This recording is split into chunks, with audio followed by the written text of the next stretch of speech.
procéder à l'appel. Je remercie Emmanuel Poc de prendre le secrétariat de séance à l'unanimité comme d'habitude.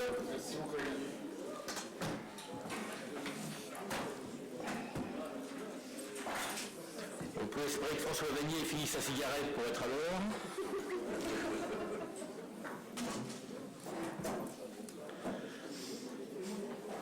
Ah mais c'est juste l'heure, hein.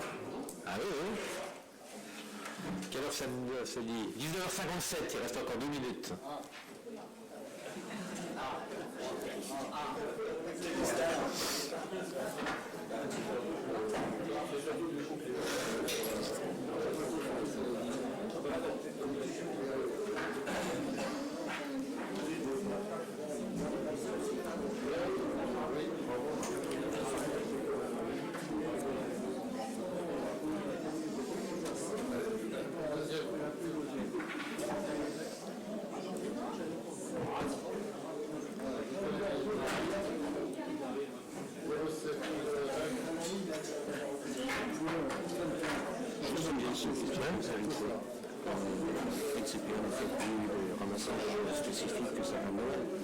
Je ne pense pas. NCPA ne fait plus du tout de ramassage de sapin de Noël. Allez mes chers collègues, nous passons à l'appel. Alain Asman, il est présent. Okay. Parce qu'on a envoyé un message et puis la réponse a été... Didier Beaujouan. J'ai contacté le hiérarchie. Marie-Louise Besson.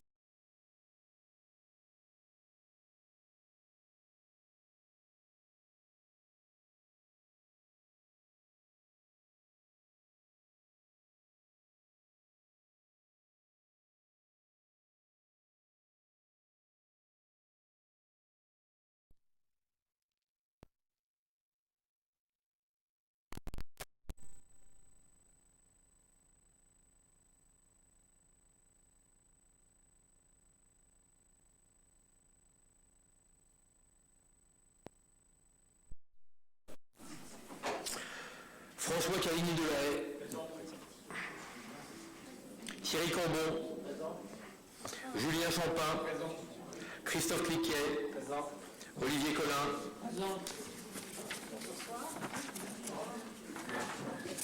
Colette Krief qui fait une entrée juste au moment, enfin une vraie actrice Colette. Hein. Denise Davout n'est pas arrivée. Amandine de Bonnet-d'Oléon non plus. Didier Leprêtre non plus. Anne-Marie Depeigne. Annie Lubeau. Tristan Duval n'est pas là. Pouvoir Emmanuel Poc.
Grescoviac, Jean-Luc. François Elie n'est pas là. Olivier Homol. Roland Journet. Alors, Valérie Kniafowski a donné pouvoir à Jean-Luc Grescoviac. Harold Lafay à Gérard Naimi. Ah non, c'est pas ça. C'est Alain Larousserie qui a donné pouvoir à... Pardon, c'était la ligne d'en dessous. Alain Larousserie n'est pas là et a donné pouvoir à Gérard Naimi, c'est ça.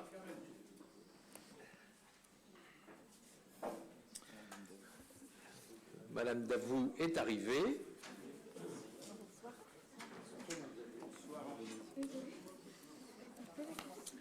Sandrine Le Baron. Didier Lecoeur.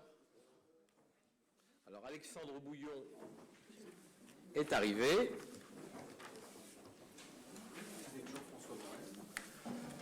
T'as vu, Jean-François, il est là? Ah bon, avec son pouvoir, mais on n'était pas encore arrivé à lui. Lecoeur Didier, donc il n'est pas là. Si, pardon, excuse-moi Didier. Annie Lelièvre est présente. Francine Lelièvre n'est pas présente, mais m'a donné pouvoir. Denis Leloup. Laurent Lemarchand. Xavier Madeleine. Lionel Maillard m'avait dit qu'il ne serait pas là. Serge Marie. Gérard Martin donné pouvoir à Pierre Mouret. Mathieu Marie-Laure. Denis Moisson. Yves Moreau. Jean-François Morel a donné pouvoir à Alexandre Bouillon. Jackie Morin.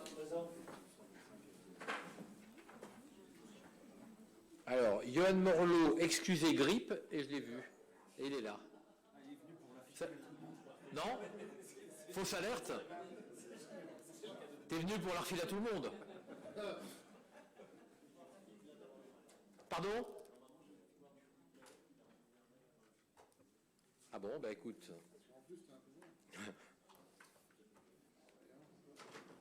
On va le marquer. Stéphane Moulin. Pierre Mouret. Gérard Laimi. Jean-Marc Payola. Je ne l'ai pas vu. Martine Patourel.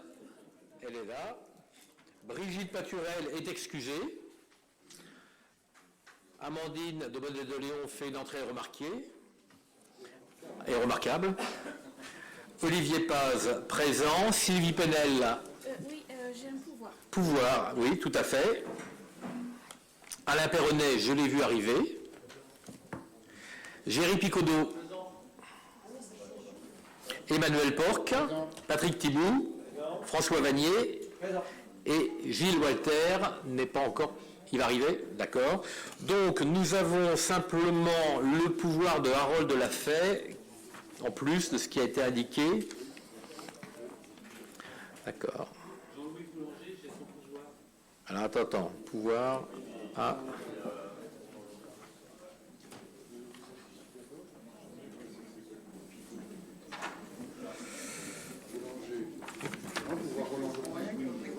Non, il a donné pouvoir à Roland Journet. Alors, Roland, tu nous as dit tout à l'heure que Jean-Louis Boulanger t'avait donné son pouvoir. Mon collègue de gauche dit la même chose. Donc, non, mais c'est pas comme ça que ça se passe. Est-ce qu'il y a quelque chose d'écrit quelque part? Moi, j'ai des mails. T'as les mails? Il faut le transférer tout de suite. Non, mais j'ai répondu par le site. Oui. J'ai accepté le... Bon. Et ben voilà, donc c'est pas Roland Journet, c'est Jean-Luc Garnier.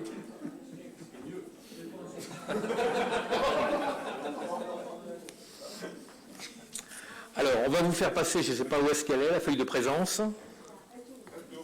Elle tourne déjà? C'est parfait. Alors, vous avez trouvé en arrivant, le Père Noël est passé un petit peu en avance à Normandie-Cabourg Pays d'Auge, un très joli livre qui est un... Non, parce qu'on a dû penser que tu avais eu au Civédac. C'est pour ça, mais tu vas l'avoir. Voilà. Parce qu'il devait être prévu pour toi au Civédac déjà. Un très joli livre qui est un livre en circuit court, puisque c'est une auteure locale qui est de Bayeux, qui a écrit ce livre très complet sur la coquille Saint-Jacques, mais également les hommes qui la pêchent, les recettes, les cuisiniers. Enfin, il y a beaucoup de choses. Et donc, pour vous remercier de votre assiduité, voilà, on a eu envie de vous faire ce petit présent. Certain que vous irez acheter les coquilles à Dives pour pouvoir les cuisiner par la suite. Voilà, c'est un très bel ouvrage avec de très belles photos. Le photographe est un photographe qui a pignon sur rue, juste en face du conseil départemental. Il a une petite échoppe dans la rue qui remonte. Il fait des très très jolies photos. Enfin, c'est vraiment un très joli bouquin. Et en plus très gourmand, ce qui n'est pas pour gâter les choses. Vous le lirez après, hein, c'est pas le moment. Commencez pas. Non, mais ne commencez pas à discuter des recettes en disant moi je fais comme ça ou je rajoute du vin blanc. Non, mais je vois déjà Thierry qui est en train de, qui est pas le dernier.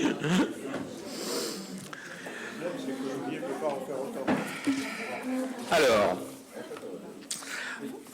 que je fasse les faits. Donc, le procès-verbal de notre dernier conseil communautaire en date du 17 novembre vous a été transmis. Il n'a pas fait l'objet de remarques écrites.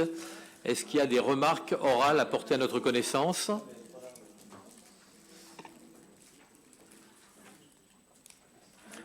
Pourquoi? Mais vous avez chacun un livre, non? Pardon?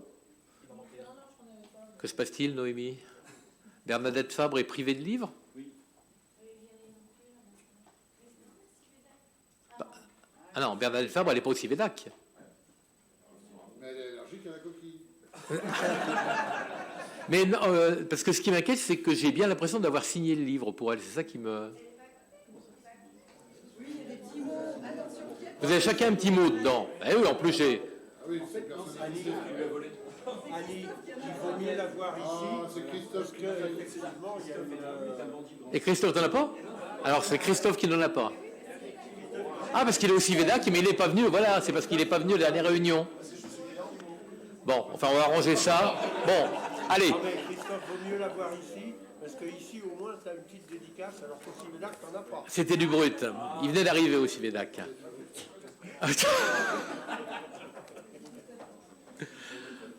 Ok. Donc, est-ce que le compte-rendu de notre dernière réunion appelle des remarques ou pas? S'il n'y en a pas, je le soumets à votre vote. Qui est contre? Qui s'abstient? Unanimité. Je vous remercie. Je vous fais état des décisions que j'ai été amené à prendre en vertu des délégations qui m'ont été données par le Conseil communautaire. Alors, l'attribution d'un marché public pour l'étude diagnostique des milieux aquatiques et des phénomènes de ruissellement et d'érosion des sols sur les bassins versants de l'Aiguillon. Vous savez que c'est une mission prioritaire pour l'Agence de l'eau qui a exigé qu'on mène ce travail pour continuer à bénéficier d'aides par ailleurs. Donc, on a bien entendu lancé cette opération. C'est l'entreprise Ecolimo qui l'a obtenue pour un montant de 38 210 € hors taxe pour la tranche ferme et 3 360 € hors taxe pour la tranche optionnelle. Une attribution de marché public, accord cadre, pour l'entretien et le blanchissage des vêtements professionnels de la communauté de communes à l'association APAHJH 14 pour un montant maximal annuel de 20 000 € hors taxe. Et ensuite, le marché public pour l'instauration d'une tarification incitative sur le territoire Normandie-Cabourg-Pétos, donc l'étude préalable. Et donc, c'est le mandataire, c'est la société AJBD, le co-traitant, c'est la société Fitexia, et le montant du marché de 30 581,25 €. J'en profite pour vous dire, on va laisser passer les fêtes de fin d'année, la trêve des confiseurs, et nous étudierons dans tout début d'année les questions relatives aux déchets. Je remercie Olivier Hommol qui a fait un travail, je dirais en langage médico-légal, une autopsie très, très précise, très factuelle de tous les chiffres, et où on comprend mieux que finalement nos marges de manœuvre sont assez réduites, parce que vous verrez qu'il n'y a que 30% sur lesquels on a la main. Tout le reste, c'est des chiffres sur lesquels on n'a pas la main. Et donc, à partir de ce moment-là, effectivement, on pourra décider ensemble, en connaissance de cause, ce qui apparaît comme étant le plus approprié. Ensuite, j'ai signé un certain nombre de conventions. Une convention avec la commune de Cambremer relative à la prise en charge par la communauté de communes des frais de scolarisation des enfants de Ruménil et de Beaufort-Druval. Vous savez qu'on a toujours dit que ce qui primait, c'était quand même la facilité pour les familles, et donc on n'allait pas chercher à ramener à Dosulaye des enfants qui étaient relativement loin, qui étaient beaucoup plus proches de Cambremer, par exemple. Donc cette prise en charge s'élève à 1 857 € et correspond à la scolarisation de 3 élèves dans le cycle élémentaire. Donc voilà les décisions que j'ai été amené à prendre. Je vérifie que c'est tout. C'est tout. Alors, ensuite, donc, nous allons pouvoir attaquer l'ordre du jour. Et donc, le premier point est un point de finance qui concerne le budget principal et le budget annexe avec l'ouverture de crédits anticipés. Et je donne la parole à Olivier Hommol. Merci, Président. Bien, donc on a trois petits points finance à l'ordre du jour, mais qui sont relativement habituels.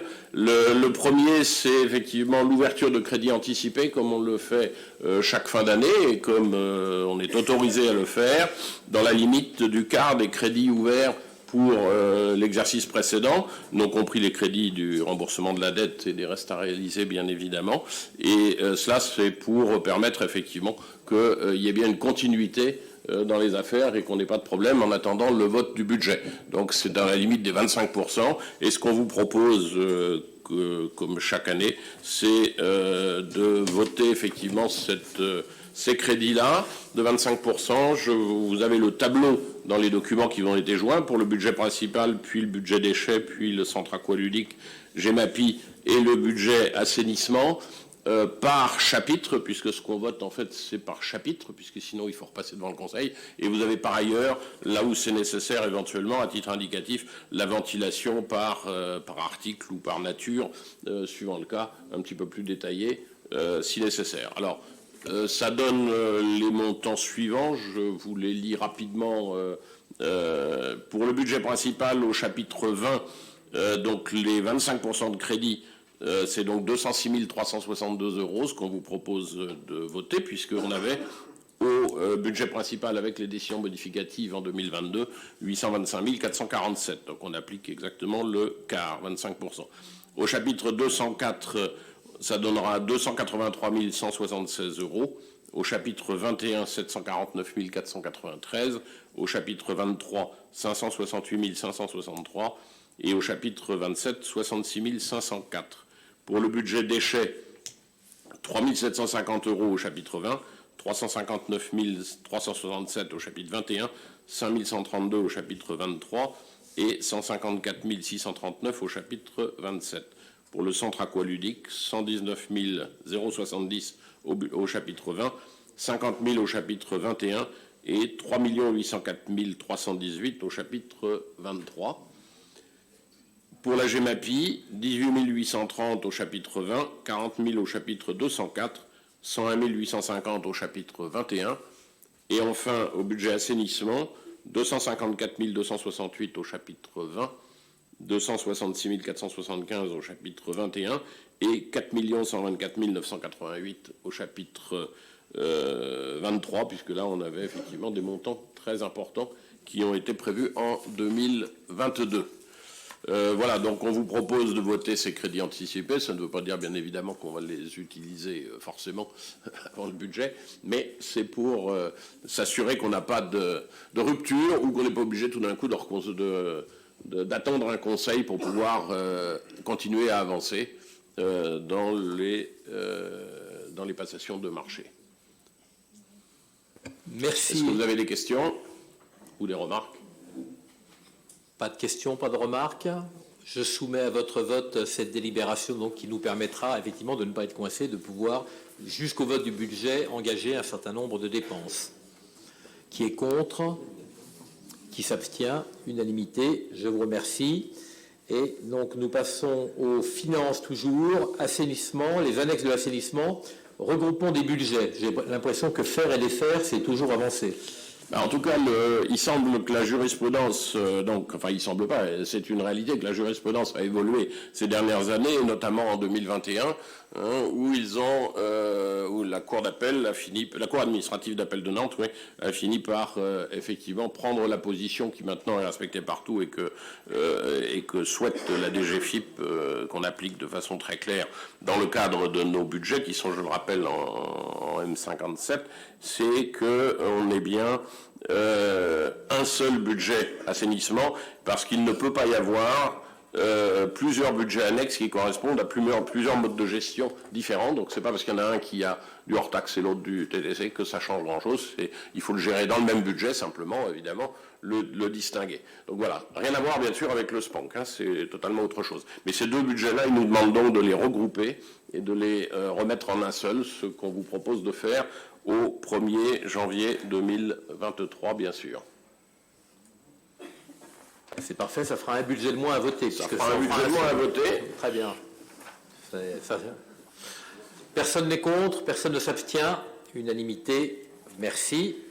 On continue toujours avec... Alors, la troisième, c'est pour apurer certains éléments dans les comptes, parce que avec la DGFiP, les regroupements et tout le monde, et également de notre côté, j'en profite d'ailleurs pour dire que par rapport à ce qu'a dit tout à l'heure Olivier Paz sur la question des déchets, hein, c'est bien sûr notamment le travail des équipes finances au sein d'NCPA qui ont fait un travail considérable et qui avancent et qui mettent tout ça en ordre progressivement, toutes les choses. Et notamment, il y a deux éléments qui traînent depuis des années, hein, et personne ne sait très bien pourquoi et comment. Et donc, en discussion avec la DGFiP, eh bien, on vous demande l'autorisation d'apurer ces deux éléments. Il y en a un qui est relativement petit, puisqu'on a, depuis 2008, un solde débiteur de 931,24 € dans le budget de la ZAC de la Vignerie pour le compte mis à disposition, et qu'on n'a pas su...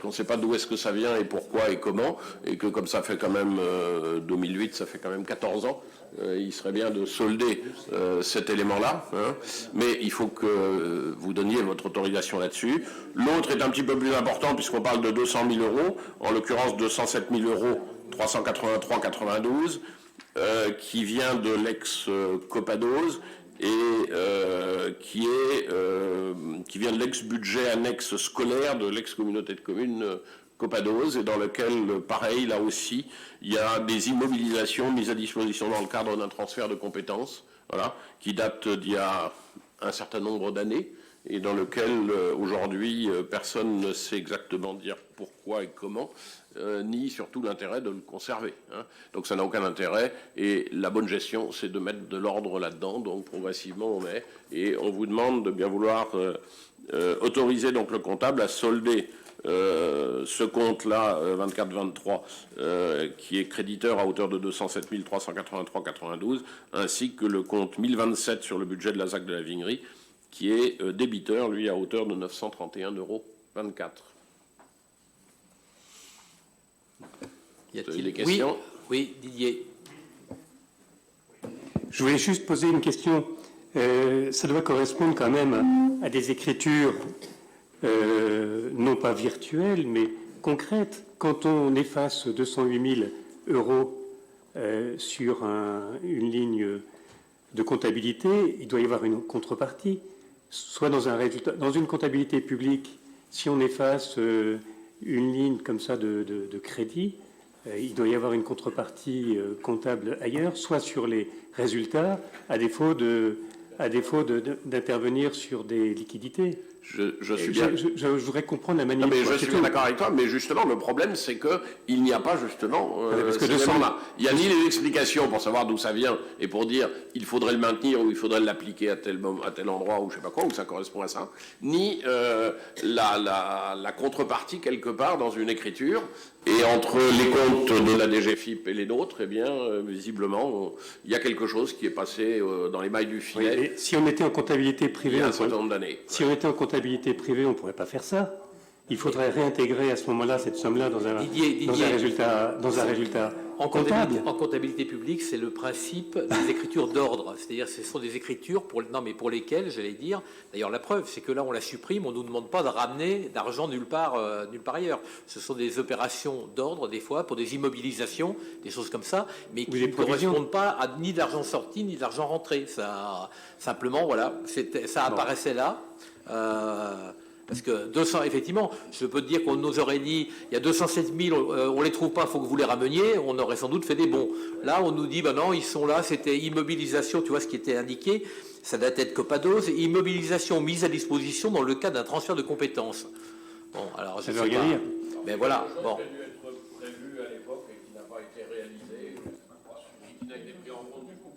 la comptabilité et pas ailleurs. Voilà. Et puis, 15 ans après, on s'aperçoit que ça traîne toujours dans un coin. Mais il n'y a pas de sortie d'argent, c'est pas du tout. Ça ne réduit pas notre budget, notre résultat, ni quoi que ce soit. Hein. C'est un jeu d'écriture et bien sûr en accord avec la DGFiP, hein, et aussi on en a parlé en commission finance, bien sûr, avec l'accord aussi. Est-ce qu'il y a d'autres questions ?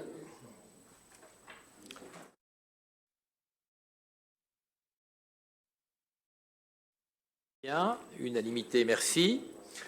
On passe aux ressources humaines et à Patrice Germain pour le tableau des effectifs. Le micro. C'est le traditionnel tableau des effectifs qui permet d'acter un certain nombre de propositions liées aux besoins d'évolution de nos effectifs. Sur le pôle proximité, la reprise en régie de la restauration scolaire et donc le transfert du cuisinier qui était employé par l'entreprise et qui a accepté de venir avec nous et d'être intégré dans les effectifs de Normandie-Cabourg-Pays d'Auge. Donc, il était actuellement employé en CDI par le prestataire. Son contrat arrive à terme le 31 décembre 2022. Donc, il est proposé de créer un poste permanent à temps complet d'adjoint technique principal de 2e classe. Et l'intéressé sera recruté en contrat à durée indéterminée de droit public. Deuxième point dans le pôle proximité, la demande de plus en plus forte de services de l'espace public numérique, et en particulier dans le cadre du dispositif de microfolie, nécessite de renforcer l'effectif du service. Et donc, il est proposé d'augmenter le travail d'un agent du service et donc, en fait, de doubler son temps de travail. C'est une personne qui était à mi-temps et qu'on passe à temps complet. Donc, il faut supprimer un poste permanent d'adjoint d'animation principale de 2e classe à temps non complet et créer un poste permanent d'adjoint d'animation principale de 2e classe à temps complet. Troisième poste dans le pôle proximité, un moniteur de l'école de voile est recruté chaque année pour faire face à un accroissement temporaire de l'activité en complément des postes saisonniers pour 8 mois de l'année. Compte tenu de l'activité très croissante de ce service et pour assurer la continuité du service, il est proposé de créer un poste permanent d'éducateur des activités physiques et sportives à temps complet et de supprimer le poste saisonnier. Quatrième poste sur le pôle proximité. En fait, compte tenu des difficultés de recrutement que l'on rencontre au service jeunesse et dans la logique d'aider des jeunes dans le cadre de la promotion de l'apprentissage, il est proposé la création d'un poste d'apprenti pour exercer les fonctions d'animateur au service jeunesse.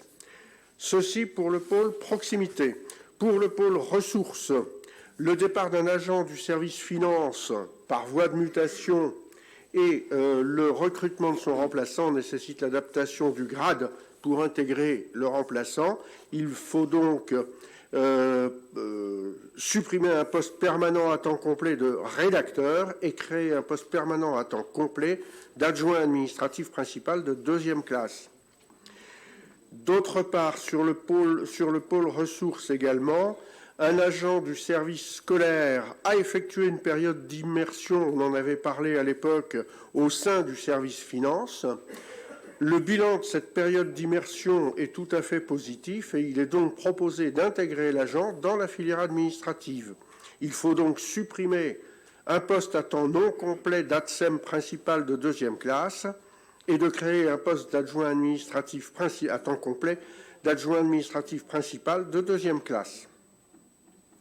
Sur le pôle aménagement, compte tenu d'un certain nombre de mouvements de personnel et en particulier de 2 décès, Il est nécessaire d'ajuster le tableau des effectifs pour permettre la continuité du service à la déchetterie de Périer-en-Auge. Ainsi, il est proposé la suppression d'un poste d'adjoint technique principal de première classe à temps complet et la création d'un poste d'adjoint technique à temps complet. Ce sont des dispositions qui, si vous les votez, seront effectives à compter du 1er janvier 2023. Toutes ces dispositions ont été présentées au comité technique qui a émis un avis favorable sur l'ensemble des propositions. Est-ce qu'il y a des questions sur ces évolutions en termes d'effectifs? Oui, Xavier. Oui, une petite précision concernant le poste d'apprenti. Donc à partir du 1er janvier 2023, donc un poste d'apprenti et parallèlement, donc il y a donc une formation en établissement scolaire. Tout à fait. Oui. Donc c'est pour ça que je pose la question, parce que c'est à partir du 1er janvier, mais généralement ça se cale sur l'année scolaire. Il y a peut-être déjà quelqu'un qui est en... En l'occurrence, je sais que le contrat d'apprentissage part du 1er janvier. Alors, sans doute que le jeune a déjà commencé à faire quelque chose en scolaire, mais le contrat d'apprentissage, qui est sur plusieurs années de toute façon, qui est sur son temps d'apprentissage, démarre au 1er janvier. Donc, il fallait une entreprise pour pouvoir concrétiser voilà, son... tout à fait. Voilà, tout à fait. Ok, merci.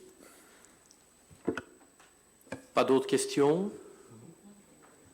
Donc, je ne sais pas si on doit soumettre ou pas, en fait, ça. Ou est-ce qu'on prend acte simplement pour les effectifs? Non, il faut, voilà. il faut une décision. Il faut un vote. Il y a une délib. On crée des postes, on supprime des postes, on crée des postes, il faut un Très vote. bien, donc je soumets à votre vote. Qui est contre? Qui s'abstient? Unanimité, merci. Nous passons au point suivant, donc, qui est la délibération numéro 5, qui est le point biomasse. Donc ça avait donné l'objet, ça a donné lieu à un débat l'an dernier un peu avancé. Vous savez que donc c'est dans le cadre, parce qu'il y a beaucoup de termes pompeux qui sont utilisés, donc c'est le service d'accompagnement pour la rénovation énergétique, et donc ce qu'on appelle les actes métiers, c'est tout ce qui concerne, enfin en réalité, les actes professionnels autour de la rénovation. Donc la région a retenu biomasse pour porter ce message et accompagner les personnes qui souhaitent rénover leur maison et notamment diminuer leur facture d'énergie par une meilleure isolation, donc, ou par un mode de chauffage plus efficient.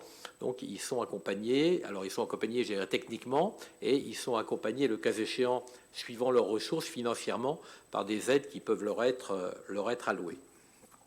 Donc il vous est proposé donc de prolonger de renouveler cette convention avec biomasse, donc pour une période de 18 mois à compter du 1er janvier 2023, ce qui inclut une période de 12 mois de réalisation des actions et 6 mois supplémentaires pour permettre, à la fin de chaque année, de fournir l'ensemble des éléments, de savoir exactement combien de personnes ont été aidées.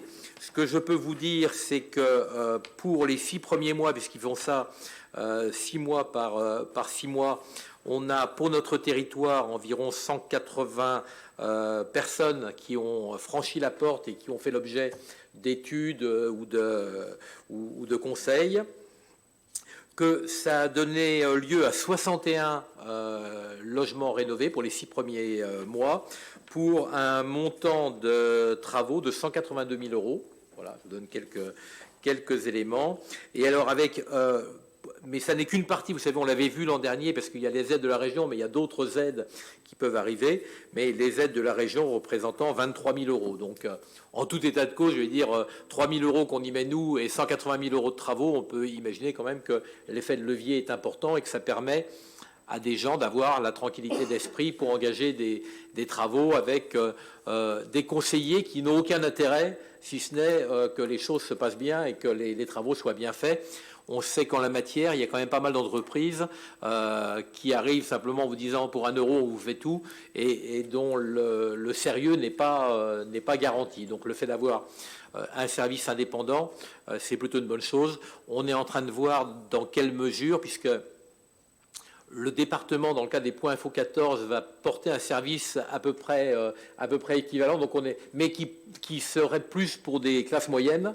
Voilà. Donc on est en train d'essayer de voir pour que tout ça soit coordonné, que surtout il y ait des contacts entre eux qui se renvoient les personnes en fonction de la tranche de revenus à laquelle ils appartiennent. Voilà, donc un dossier simple et un renouvellement donc pour les 12 mois qui viennent. Je pense que de plus en plus, et on a sur nos communes quand même pas mal d'habitats qui datent des années 50, 60, 70, à une époque où l'isolation n'était pas ce qu'elle est aujourd'hui.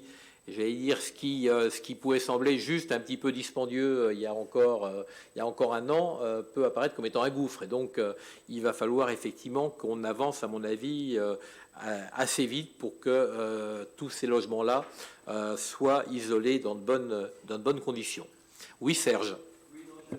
Passant depuis un petit moment, c'est l'organisation d'un concours, soit avec les artisans locaux, soit avec les architectes, mais avec les architectes c'est peut-être un peu pompeux, pour voir ce qu'on peut faire de notre habitat traditionnel en matière d'isolation, parce que c'est très compliqué d'isoler une maison à colombage, l'isoler par l'extérieur, c'est pas possible, et je pense qu'il y a un vrai travail de réflexion pour les architectes et les artisans là-dessus. On pourrait très bien créer un concours doté de, je ne sais pas, d'un prix de quelques milliers d'euros et qui permettrait d'organiser la réflexion là-dessus. On peut peut-être essayer de voir ça avec le CAUE qui a Par aussi exemple, quand même, oui, bien sûr, tout à fait. Voilà, hein, mais on peut leur donner l'idée, leur dire que nous on serait intéressés, par exemple, pour porter ce concours avec eux s'ils le souhaitaient. Parce qu'on a un certain nombre de gens, moi qui lis assidûment la presse locale, qui se sont installés dans l'arrière-pays et qui, suédois ou venant de la région parisienne ou d'autres pays, ont déjà commencé à travailler sur la rénovation des granges en utilisant les différents matériaux, le bois, mais aussi le métal, etc. Enfin bon, ça peut être intéressant, je pense, parce qu'on n'évolue pas tellement sur cette histoire.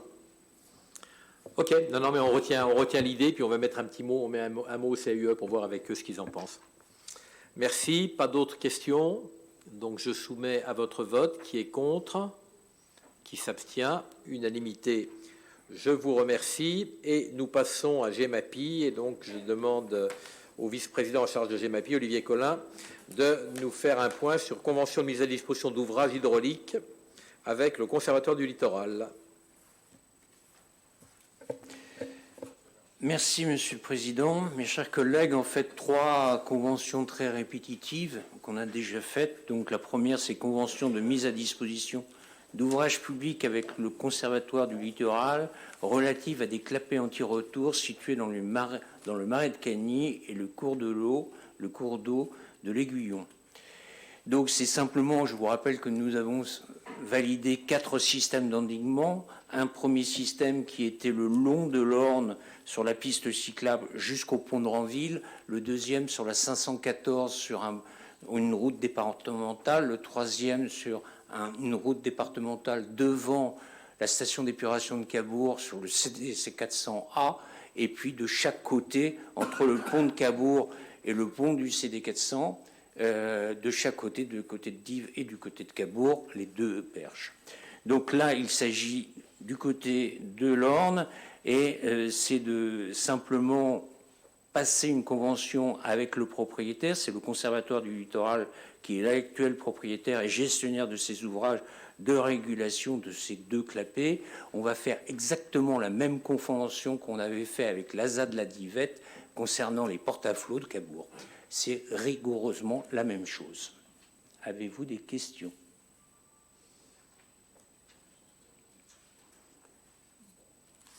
Pas de questions, pas de remarques, pas d'opposition.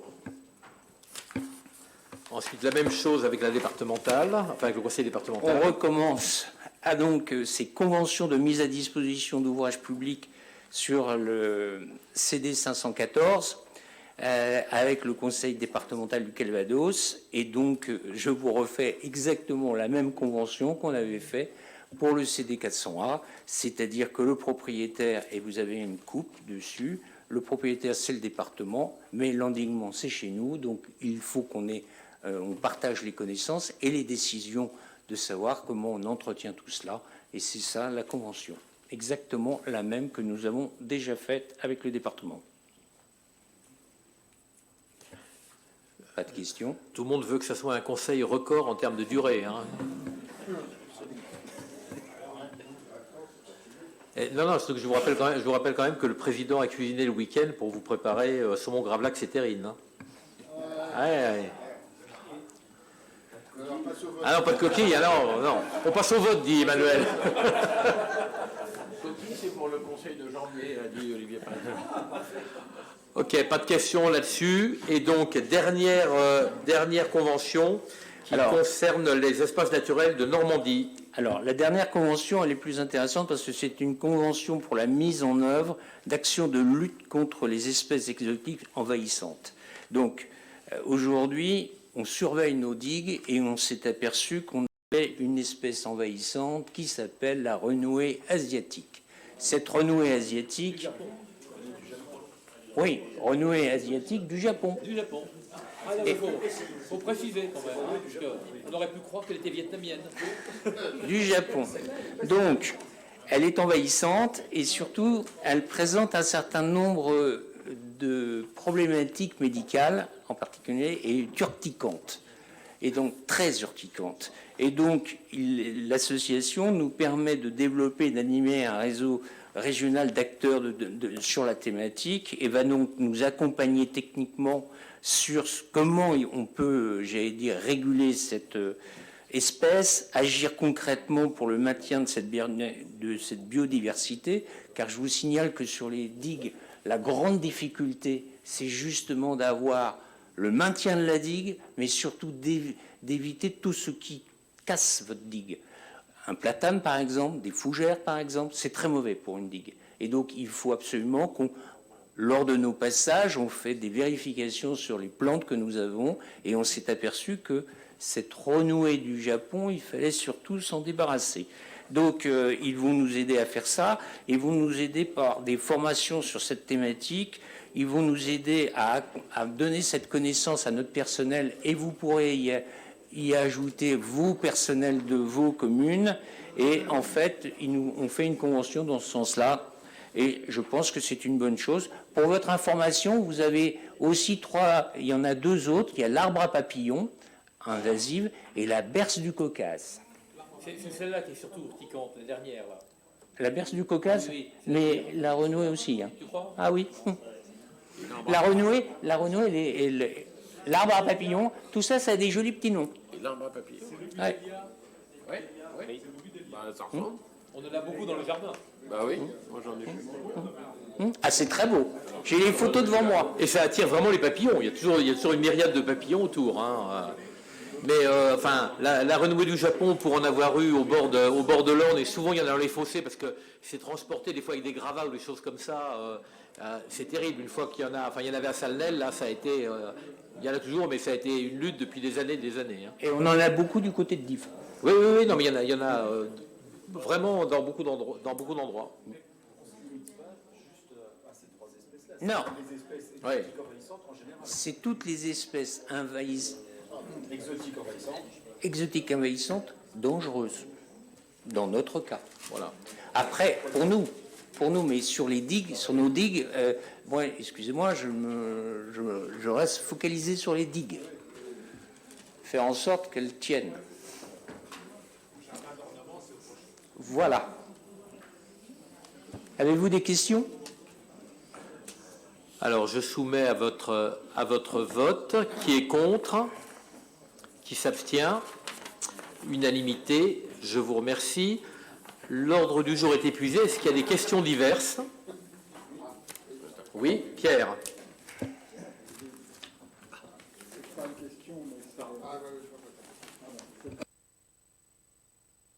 Une intervention, je me permets une fois encore, et j'en suis désolé parce que c'est la fin de l'année, on est pressé, mais de venir sur la situation financière des collectivités et notamment de ma commune suite à la flambée des prix de l'énergie.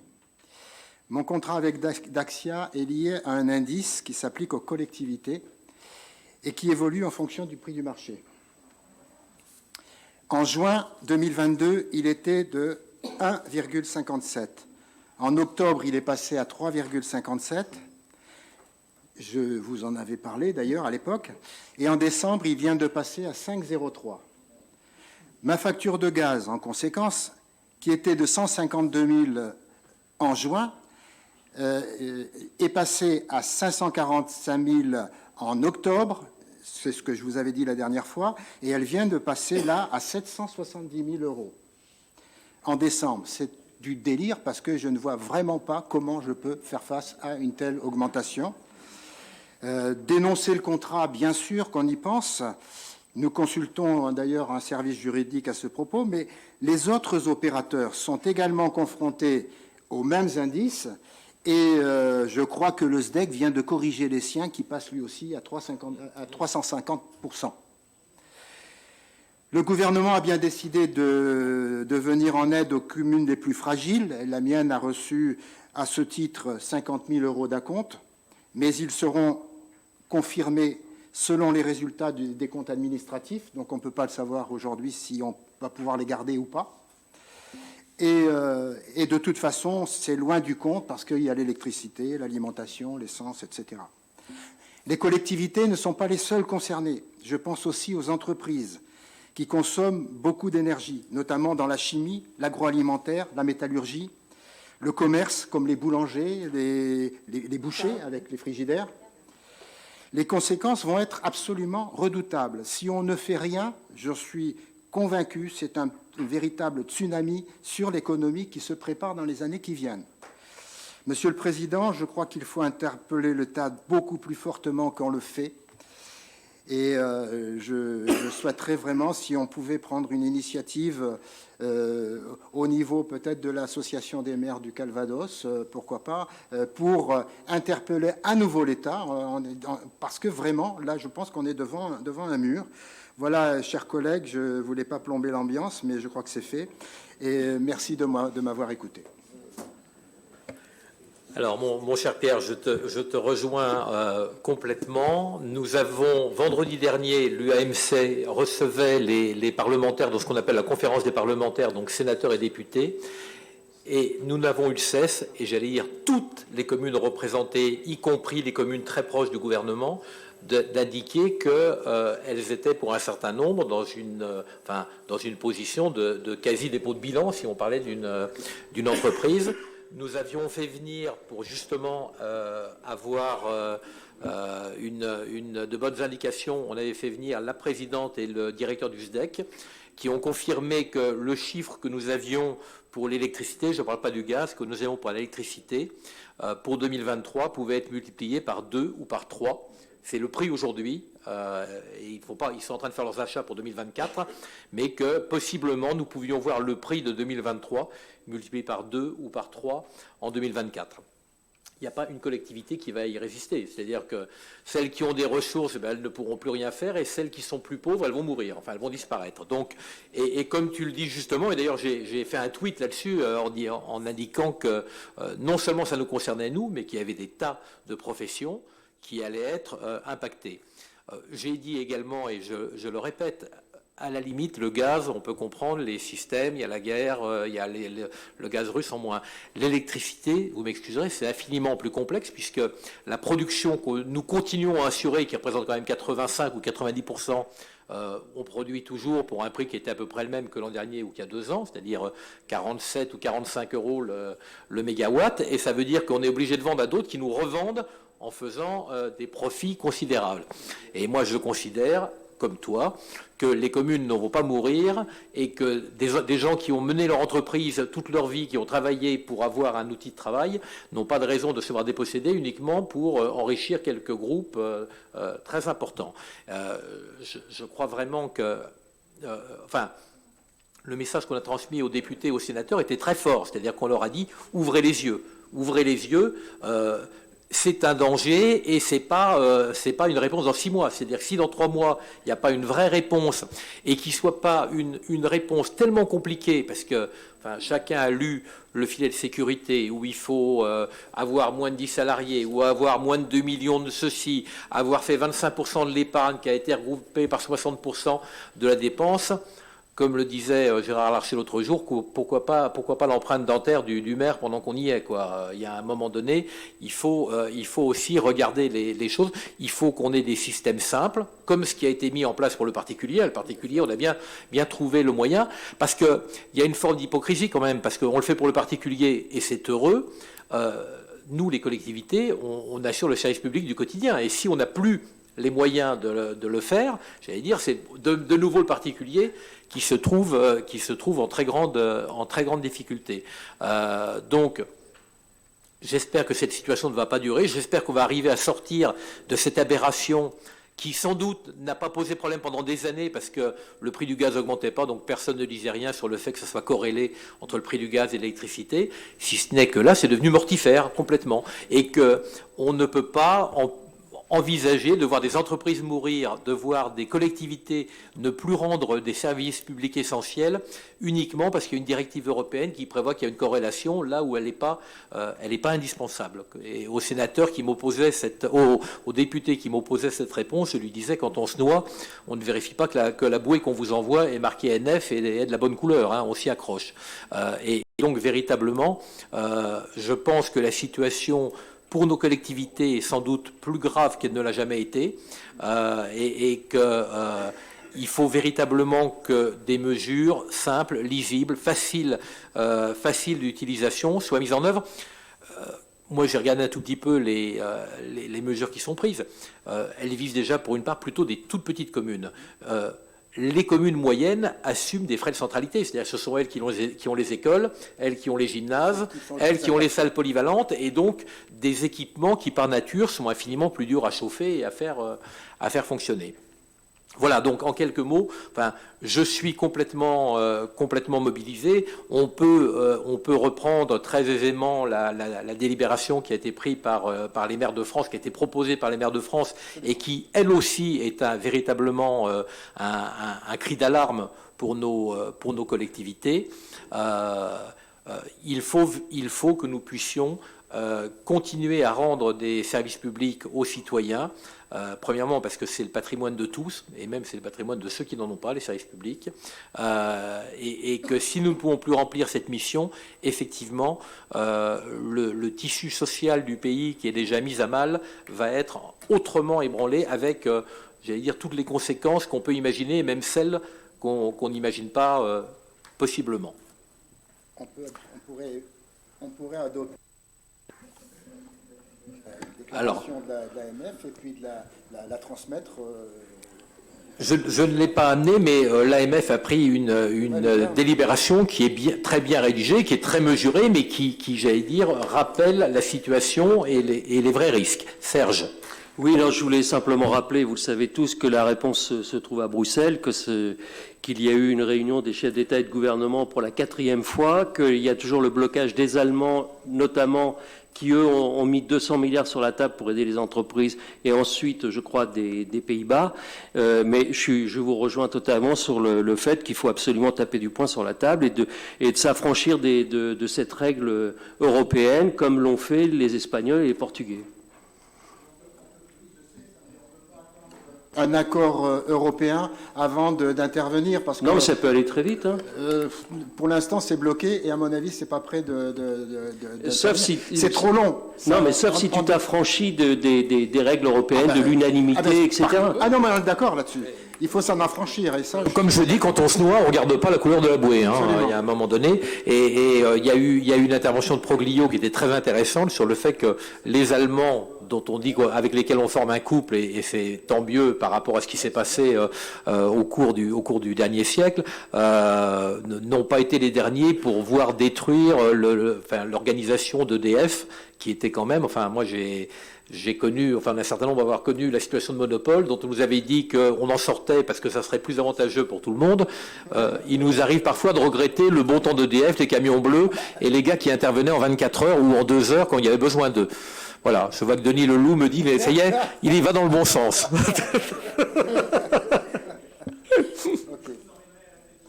Ben écoutez, je vais partout où on m'invite. Bon, non, mais donc, est-ce que vous êtes d'accord pour qu'on... Je ne peux pas vous la lire, mais collectivement, tu l'as? Bon, alors voilà, je vous en dis quelques mots. Merci.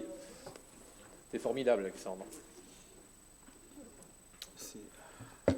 Voilà. On l'avait reprise. D'accord. Alors, donc, nous exprimons notre profond...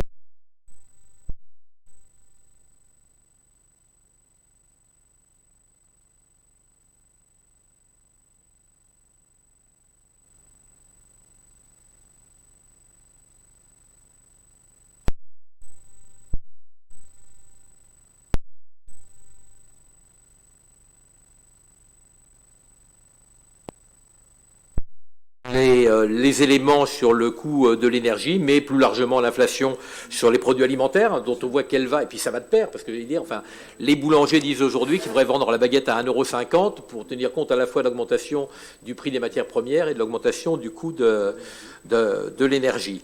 Bon, en face de ça, on voit bien que les dotations de l'État, je vais dire, même si en euros, elles paraissent équivalentes, en euros constants, c'est pas le cas, puisque elles ne vont pas suivre l'inflation, et donc en réalité, ça veut dire qu'on perd un peu de pouvoir, de capacité d'agir avec cela, et donc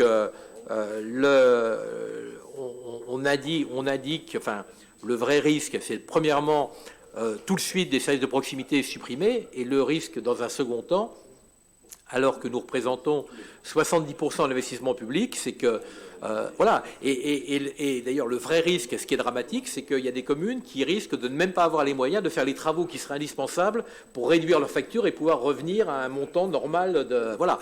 Donc on est vraiment, moi le mot de tsunami, je l'ai utilisé aussi moi dans mon tweet, je pense qu'on est en face de ça, on est en face d'un vrai mur, et qu'il faut faire remonter, c'est ce que j'ai fait, et je dois dire que nos députés qui étaient là ont été ébranlés par ce qui leur a été dit, parce que ça leur a été dit par tout le monde. Tous les maires qui étaient là, il y avait François Aubé, il y avait le maire de Vire, il y avait le maire de Luc-sur-Mer, voilà, qui sont tous intervenus en leur disant voilà nos comptes, voilà telle dépense, voilà à combien nous passons, et nous ne pouvons pas continuer.